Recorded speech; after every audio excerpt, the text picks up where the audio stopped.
प्यारे विद्यार्थियों नमस्कार, स्वागत है आप सभी का आपके अपने चैनल गोल्डन पाठशाला में। दोस्तों आज की इस वीडियो में शैक्षिक योग्यता परीक्षा यानी पार्ट सेकंड को लेकर आए हैं, जिसमें हम विज्ञान के प्रश्नों को सॉल्व करेंगे। आप सभी को पता है शैक्षिक योग्यता परीक्षा के अंतर्गत 3 सब्जेक्ट आपकी पूछी जाती हैं और कुल मिला के आपके 90 प्रश्न जो है पूछे जाते हैं, जिसमें 35 प्रश्न आपके विज्ञान के होते हैं, 35 प्रश्न सामाजिक विज्ञान के और 20 प्रश्न आपके गणित के पूछे जाते हैं। तो आज की वीडियो में विज्ञान के प्रश्नों को हल करेंगे और ये पेपर बच्चों हमने लिया है मध्य प्रदेश NMS एग्ज़ाम 2016 की परीक्षा से। तो आप सभी लोग वीडियो को लास्ट तक ज़रूर देखिएगा। आप किसी भी राज्य से बिलोंग करते हों, आप सभी के लिए ये वीडियो बहुत ही खास होने वाला है। सभी प्रश्न आपकी परीक्षा के दृष्टि से बेहद इम्पोर्टेंट हैं। तो आइए बच्चों शुरू करते हैं। पहला प्रश्न आपकी स्क्रीन पर दिया गया है। एक बंद परिपथ में विद्युत धारा का प्रवाह सामान्यतः होता है।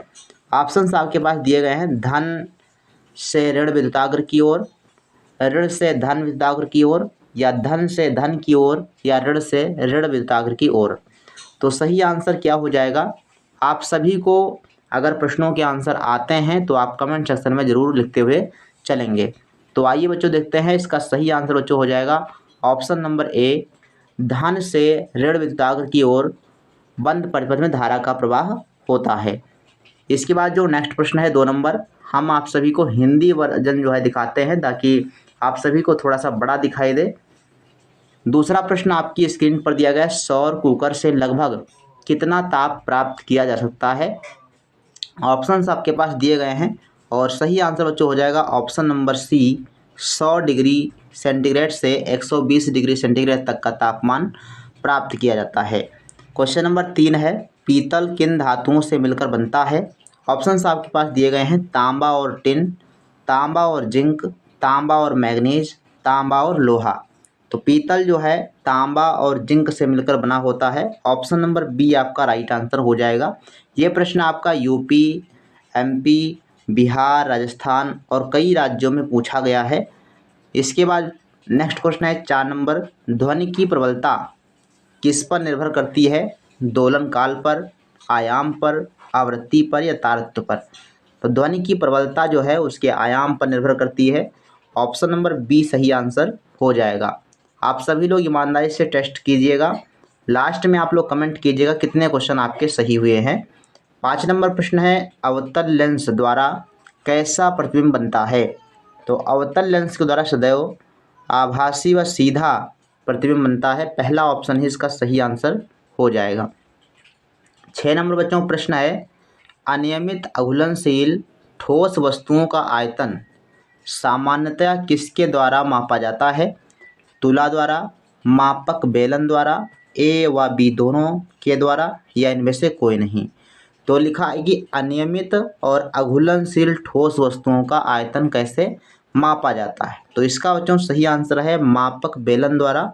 ऑप्शन नंबर बी इसका बिल्कुल सही आंसर हो जाएगा। नेक्स्ट प्रश्न है 7 नंबर, गुड़हल के फूलों से तैयार सूचक क्षारीय माध्यम में कौन सा रंग प्रदर्शित करता है। हरा, लाल, गुलाबी, या पीला। तो 7 नंबर का बच्चों सही आंसर हो जाएगा ऑप्शन नंबर ए, हरा रंग जो है प्रदान करता है। 8 नंबर प्रश्न बच्चों कहता है कि प्रयोगशाला में ऑक्सीजन गैस बनाने के लिए कौन से यौगिक को MnO2 की उपस्थिति में गर्म किया जाता है। ऑप्शंस आपके पास दिए गए हैं, सल्फर डाइऑक्साइड यानी SO2, KClO3, CO2, या H2SO4। तो इसका बच्चों सही आंसर है option number B, KClO3। Question number 9 है, चतुष्परमाण्विक अणु का उदाहरण है। ऑप्शंस दिए गए हैं, H2O, HCl, Na2O, या NH3। तो चतुष्परमाण्विक अणु का उदाहरण है इसमें NH3। 10 नंबर प्रश्न है, कार्बोनेट मूलक की संयोजकता कितनी होती है। 1, 2, 3, या 4। तो कार्बोनेट मूलक की संयोजकता बच्चों होती है 2।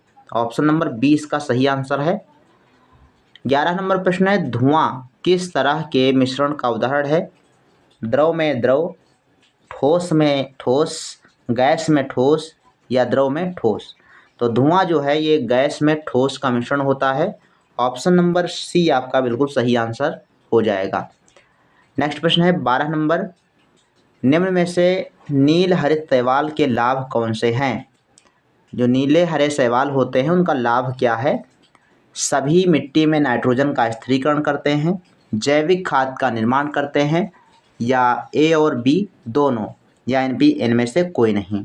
तो 12 का जो सही आंसर होगा ऑप्शन नंबर सी हो जाएगा, ए और बी दोनों लाभ होते हैं। अगला प्रश्न है 13 नंबर, फोटोग्राफिक कैमरे में लगी फिल्म पर किस रसायन की परत चढ़ी होती है? सिल्वर लवण की, टिन लवण की, एल्युमिनियम लवण की, या निकेल लवण की? तो फोटोग्राफिक जो कैमरे होते हैं उसकी फिल्म पर सिल्वर लवण की जो परत है चढ़ी होती है। ऑप्शन नंबर ए बिल्कुल सही आंसर इसका हो जाएगा। 14 नंबर प्रश्न है बच्चों, पर्यावरण के प्रति पौधों व जंतुओं में होने वाले परिवर्तनों को क्या कहते हैं? पर्यावरण के प्रति पौधों व जंतुओं में होने वाले परिवर्तनों को क्या कहते हैं? विकास, उद्भव, अनुकूलन या परिवर्तन? तो 14 का बच्चों सही आंसर है अनुकूलन। ऑप्शन नंबर सी आपका सही आंसर हो जाएगा। 15 नंबर प्रश्न है, भूभरण किस प्रकार के अपशिष्टों के निस्वारण की विधि है? ठोस अपशिष्ट, द्रव अपशिष्ट, गैस अपशिष्ट या उपरोक्त सभी? तो सही आंसर है ऑप्शन नंबर ए, ठोस अपशिष्ट। 16 नंबर प्रश्न कहता है, शरीर की अतिरिक्त शर्करा को ग्लाइकोजन में बदलने का कार्य कौन करता है? शरीर की अतिरिक्त शर्करा को ग्लाइकोजन में बदलता है यकृत। ऑप्शन नंबर ए इसका सही आंसर है। अगर आपने पहला ऑप्शन सही सोचा है तो बिल्कुल राइट आंसर है आपका। 17 नंबर प्रश्न है, टेस्टोस्टेरोन हार्मोन्स किस अंतःस्रावी ग्रंथि द्वारा स्रावित होता है? पीयूष ग्रंथि, अधिवृक्क, वृषण या अग्न्याशय? तो यहाँ पर आपको ध्यान रखना है, टेस्टोस्टेरोन ये एक पुरुष हार्मोन्स होता है और पुरुष हार्मोन्स ध्यान रखेंगे वृषण से इसका स्राव होता है। सी ऑप्शन आपका सही आंसर हो जाएगा। इसके अलावा एक और प्रश्न इसे संबंध पूछता है कि एस्ट्रोजन क्या है? तो एस्ट्रोजन आपका होता है स्त्री हार्मोन। तो इसको आप ध्यान रखेंगे, दोनों प्रश्न आपके बेहद इंपॉर्टेंट हैं। 8 नंबर प्रश्न है, कौन सी बीमारी का कारक एक जीवाणु है? अर्थात जीवाणु द्वारा कौन सी बीमारी होती है? पोलियो, जलांतक, छोटी माता या टाइफाइड? तो ये बच्चों साल्मोनेला टाइफी जीवाणु से आपका होता है टाइफाइड। ऑप्शन नंबर डी बिल्कुल राइट आंसर हो जाएगा। 19 नंबर प्रश्न है, घास, कीट, मेढक, सांप ये एक खाद्य श्रृंखला बनी है, इसमें सांप क्या है? प्राथमिक उपभोक्ता है, द्वितीयक उपभोक्ता है, तृतीयक उपभोक्ता है या उत्पादक है? तो इसमें आप समझ लीजिए ये खाद्य श्रृंखला है और खाद्य श्रृंखला में जो भोजन स्वयं बनाता है वो उत्पादक होता है और उत्पादक को खाने वाला प्राथमिक उपभोक्ता और प्राथमिक उपभोक्ता को खाने वाला द्वितीयक और द्वितीयक को खाने वाला तृतीयक हो जाता है। तो घास क्या है? घास स्वयं खाना बनाती है तो ये हो गया उत्पादक। ठीक, घास क्या है? उत्पादक है। और कीट क्या है? कीट घास को खाते हैं तो प्राथमिक उपभोक्ता हो गए और मेढक कीटों को खा जाता है तो मेढक आपका द्वितीयक उपभोक्ता हो गए और सांप जो आपका बचा हुआ आपका हो गया तृतीयक उपभोक्ता। तो ध्यान रखेंगे इसका सही आंसर क्या हो जाएगा? ऑप्शन नंबर सी, सांप क्या है? तृतीयक उपभोक्ता है। 20 नंबर प्रश्न है, सबसे अच्छा विद्युत सुचालक है? तो सबसे अच्छा जो विद्युत का सुचालक होता है वो चांदी होता है, ध्यान रखेंगे, बेहद इम्पोर्टेंट प्रश्न है। 21 नंबर प्रश्न कहता है, एलपीजी का मुख्य तत्व कौन सा है? एलपीजी का मुख्य तत्व कौन सा है? मीथेन, ब्यूटेन, इथेन या प्रोपेन? तो एलपीजी का मुख्य तत्व जो होता है वो होता है बच्चों ब्यूटेन। ऑप्शन नंबर 20 का सही आंसर हो जाएगा। कई जगहों पर आपको प्रोपेन भी लिखा मिलेगा लेकिन सही आंसर आपका ब्यूटेन होता है, ध्यान रखेंगे, कोई कन्फ्यूजन नहीं है। 22 नंबर प्रश्न है, आरएनए में कौन सा एस्ट्रोजनी क्षार अनुपस्थित होता है? Adenine, guanine, thymine, cytokinin? तो इसमें गुआनिन होता है, ऑप्शन नंबर बी आप याद कर लेंगे।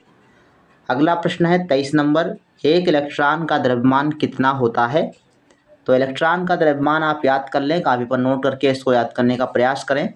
बेहद इंपॉर्टेंट चीज़ ये भी है, पहला ऑप्शन है इसका सही आंसर है 9.1091 और मल्टीपल 10⁻²8। तो इसके बाद जो है ध्यान रखेंगे ये प्रश्न आपका बेहद इंपॉर्टेंट है, इसको आप नोट जरूर कर लेंगे, पूछा जा सकता है। 24 नंबर प्रश्न है, सही संबंध क्या है? तो सही संबंध यहाँ पर बताइए कौन सा होगा। 1 किलोवाट घंटा बराबर 3600 जूल, या 1 किलोवाट घंटा बराबर 3.6 × 10⁶ जूल, या 1 किलोवाट घंटा बराबर 360 जूल, 1 किलोवाट घंटा बराबर 36 जूल। तो सही आंसर ऐसा है कि आप लोग सोच लिए होंगे, तो बी ऑप्शन आपका राइट आंसर हो जाएगा। 1 किलोवाट घंटा बराबर 3.6 × 10⁶ जूल। 25 नंबर प्रश्न है, मैलपीजियन कोशिकाएं इनमें से किसके उत्सर्जी अंग होते हैं? ऑप्शंस आपके पास दिए गए हैं, सही आंसर क्या है आप लोग कमेंट सेक्शन में लिखिएगा। तो मैलपीजियन कोशिकाएं ये कीट वर्ग में पाई जाती हैं, अर्थात जो कीट होते हैं उसमें उत्सर्जी अंग होता है मैलपीजियन नलिकाएं। तो ये कीट वर्ग अगर अंग्रेजी में बात करेंगे तो फाइलम आर्थ्रोपोडा वर्ग आता है। तो जंतुओं के वर्ग दिए गए हैं, ऑप्शन नंबर सी इसका सही आंसर हो जाएगा। 26 नंबर प्रश्न है, निम्न में से किसका उपयोग जल की कठोरता को दूर करने के लिए किया जाता है?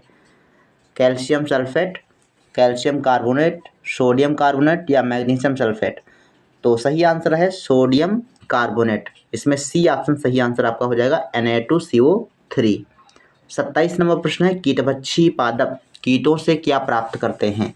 तो पहली बात तो ध्यान रखेंगे, जैसे आपका ड्रोसेरा हो गया और घटपर्णी आपका हो गया, पिनस फ्लाई हो गया, ये सभी आपके कीटभक्षी पौधे होते हैं। ये उन स्थानों पर पाए जाते हैं जहाँ पर जो है नाइट्रोजन की कमी होती है, खास करके दलदली स्थानों पर ये पाए जाते हैं।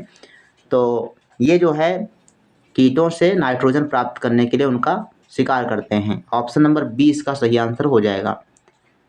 20 नंबर प्रश्न है, हीमोग्लोबिन पाया जाता है पोटेशियम, आयरन, मैग्नीज, कैल्शियम। तो हीमोग्लोबिन में क्या पाया जाता है? तो हीमोग्लोबिन में आयरन पाया जाता है, ऑप्शन नंबर 20 सही आंसर हो जाएगा। 29 नंबर प्रश्न है, इंफ्रासोनिक तरंगों की आवृत्ति होती है। इंफ्रासोनिक तरंगों की आवृत्ति कितनी होती है? तो इसका बच्चों जो सही आंसर होगा ऑप्शन नंबर सी होगा। 20 हर्ट्ज से कम जो तरंगें होती हैं वो इंफ्रासोनिक कहलाती हैं और इनको मनुष्य अपने कानों से नहीं सुन सकता है, ऑप्शन नंबर सी आपका राइट आंसर हो जाएगा। 30 नंबर प्रश्न है, पूर्व विकसित अंडाशय से बनता है बीज, पुंकेसर, स्त्रीकेसर या फल?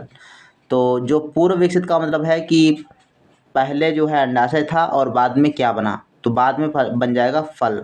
तो पुष्प का जो अंडाशय होता है वो फल का निर्माण करता है, ऑप्शन नंबर डी आपका बिल्कुल राइट आंसर हो जाएगा। 31 नंबर प्रश्न है, मनुष्य के हृदय में निम्नलिखित में से ऐसे नोड कहाँ पाया जाता है? दाएं अलिंद में, दाएं निलय में, बाएं अलिंद में, बाएं निलय में? तो मनुष्य के हृदय में SA नोड कहाँ पाए जाते हैं? सही आंसर है ऑप्शन नंबर फर्स्ट दाएं अलिंद में। तो पहला ऑप्शन इसका सही आंसर है, इसको आप नोट करके जरूर याद कर लें। 32 नंबर प्रश्न कहता है कि अम्लीय वर्षा में पाए जाते हैं। अम्लीय वर्षा में क्या पाया जाता है? तो अम्लीय वर्षा कई बार बच्चों पूछा गया है, ये कभी कभी रासायनिक नाम आपको दे देगा या फिर आपको हिंदी में लिख के देगा। तो यहाँ पर हिंदी में लिखा है, तो इसका सही आंसर होगा बच्चों सल्फर डाइऑक्साइड और नाइट्रोजन डाइऑक्साइड। इसमें आपका डी ऑप्शन सही आंसर हो जाएगा। अगला प्रश्न है 33 नंबर, प्रकाश संश्लेषण किस प्रकार की अभिक्रिया है? अपघटन अभिक्रिया, संयोजन अभिक्रिया, विस्थापन अभिक्रिया, इनमें से कोई नहीं। तो प्रकाश संश्लेषण एक प्रकार की क्या है? संयोजन अभिक्रिया है, जिसके द्वारा पौधे अपना भोजन बनाते हैं। 34 नंबर प्रश्न कहता है कि अजेरिटिडा इंडिका इनमें से किसका वास्तविक नाम है? तो अजेरिटिडा इंडिका जो है किसका वास्तविक नाम है? तो ये बच्चों नीम का जो है रासायनिक नाम है, ऑप्शन नंबर बी आपका राइट आंसर हो जाएगा। 35 नंबर प्रश्न है, लौह अयस्क, लौह अयस्क हीमेटाइट है, बॉक्साइट है, डोलोमाइट है या कैलेमाइन है? तो लौह अयस्क आपका हो जाएगा बच्चों हीमेटाइट। हीमेटाइट क्या है? ये लौह अयस्क है। बॉक्साइट जो है ये एल्युमिनियम का अयस्क है। कैलेमाइन आपका जो है ये पारे का है और जो डोलोमाइट है ये आपका कैल्शियम का है। तो सभी के अयस्कों के नाम आप याद कर लेंगे जो महत्वपूर्ण हैं। तो आप सभी लोग जो है इस वीडियो में कितने क्वेश्चन सही कर पाए हैं आप सभी लोग कमेंट सेक्शन में ज़रूर लिखिएगा।